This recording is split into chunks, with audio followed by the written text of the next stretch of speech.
Middays, we are coming at you live from the Element Wealth Studio. It's our pleasure to welcome now Kelly Bennett, Multimedia Journalist, SuperTalk Mississippi News.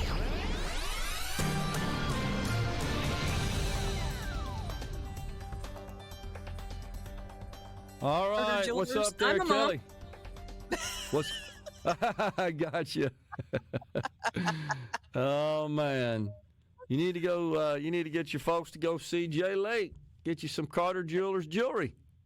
Apparently, I do. Yes. Yeah. All right. What you guys working on this week? First, we got the state auditor coming out and talking about some money that flowed through the Department of Health on out to some nonprofits in the state, targeted for the purpose of HIV testing and AIDS testing, right? I really felt like this was one of the bigger stories of the week because you've got the Doge making the national news, you know, the Department of Government Efficiency. And then you've got State Auditor Shad White doing a great job looking into what's going on with Mississippi spending. He started calling it MOJ, the Mississippi Office of Government Efficiency. But this story did come out this week where every year the State Department of Health is charged with sending millions of federal dollars to state agencies, and then those agencies pass that money on to nonprofits. Well, the auditor's office released a report on Monday that shows 3 of these organizations received more than $853,000 over the past 5 years. Like you said, that money was supposed to be used to help decrease HIV and AIDS infections. During that time, guess how many HIV IV tests were administered? 35. Yeah. A lot of that money, they actually spent a lot of that money on salaries, and White went on Fox Business News and talked about how some more of that money was spent. Another nonprofit was spending money that, again, was intended to test people for HIV. And instead, they were spending that money on diva brunches. Their words, diva brunches. They sponsored Pride Week here in Jackson, Mississippi. The Department of Health came out and issued a statement in response saying none of the nonprofits that were cited in that report have active grants or contracts. In fact, State Health Officer Dr. Dan Edney has said, look, I'm trying to get rid of this kind of stuff. I'm trying not to depend so much on federal government grants and spending. And so he's already kind of moving the State Department of Health in that direction. Yeah, that's absolutely true. And just to be clear, this is federal money. This is not state money. Correct. But it's federal money that is sent down from Washington to the states for these purposes, in this case for HIV and AIDS testing, and to just reduce the occurrence of it. And that flowed through the Department of Health, and then that went to other agencies. Look, this whole idea of not-for-profits is something that needs to be called into question because many of these organizations would not exist were it not for federal grants. And I'm at the point now where those federal grants are so rife with waste, fraud, and abuse, we just ought to end all federal grants. Look, to your point, this happened over the past 5 years. This is when we had an administration that was pushing DEI programs. They were issuing these federal grants based on this kind of ridiculousness. So it shouldn't really be a shock to anybody that federal money was misspent. But you're right. A lot of the wasted dollars that DOGE is finding are coming through these non-government agencies, these NGOs. And that's where they're finding most of this fraud, waste, and abuse.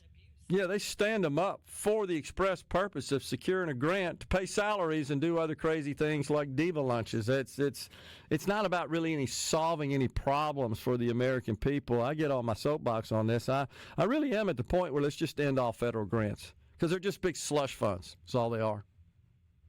Well, there are some important ones out there like cancer research and that kind of thing. So you can't. Well, why do we need the government doing that?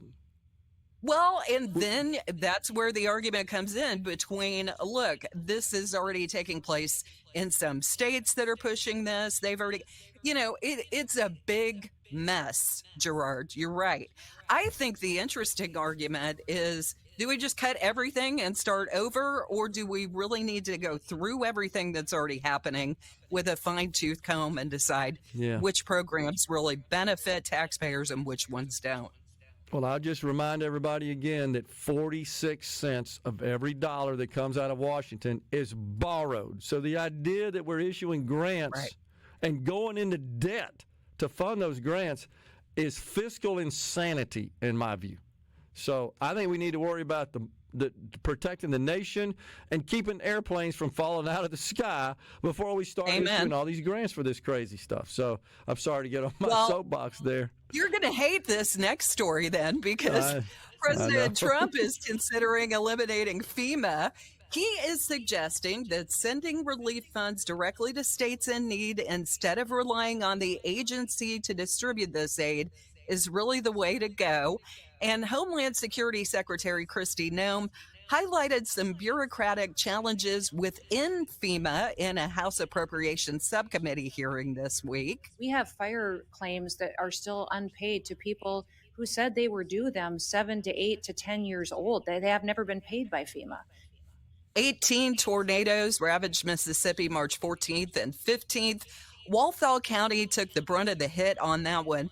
MEMA Director Stephen McCraney is expecting the White House to approve a request for federal aid. That declaration request on March 14, 15 is a solid major declaration request from the governor of the state of Mississippi to the president of the United States. And I'm waiting for the phone call any minute for someone to tell me I've got that declaration. So there you go. Same kind of issue, different story. Right? Yep, no doubt. The redistricting plan, this is a big one that just happened this week. It got approved. Tell us about that.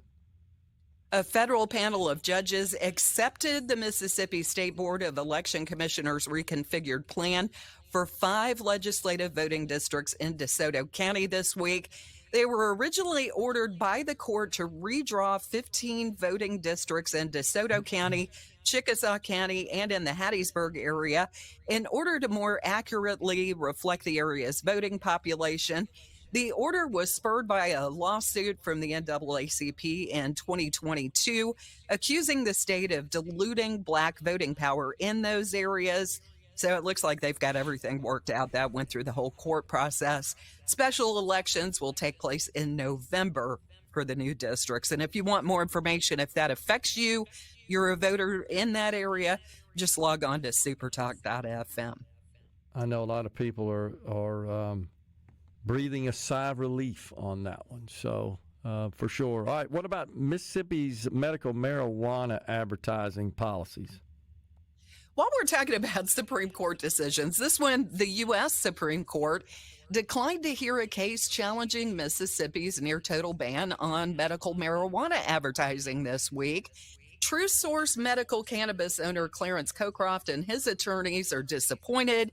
They had been arguing that Mississippi has created a legal marketplace for medical marijuana sales, but now they're censoring state licensed dispensaries who want to advertise their product. His lawyers claim that violates his free speech rights.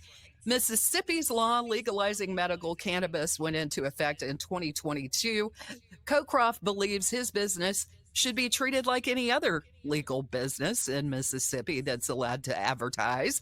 The New Orleans-based 5th U.S.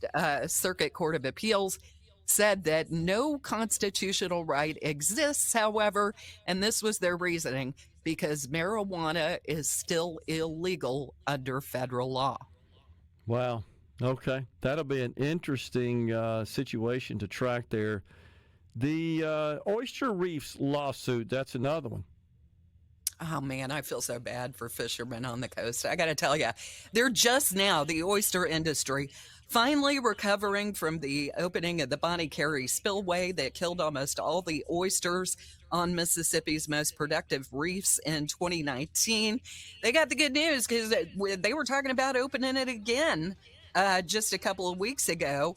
Well, now a group of more than 20 fishermen led by the nonprofit Mississippi Commercial Fisheries United are suing the state over its attempts to lease public oyster reefs in the Mississippi Sound.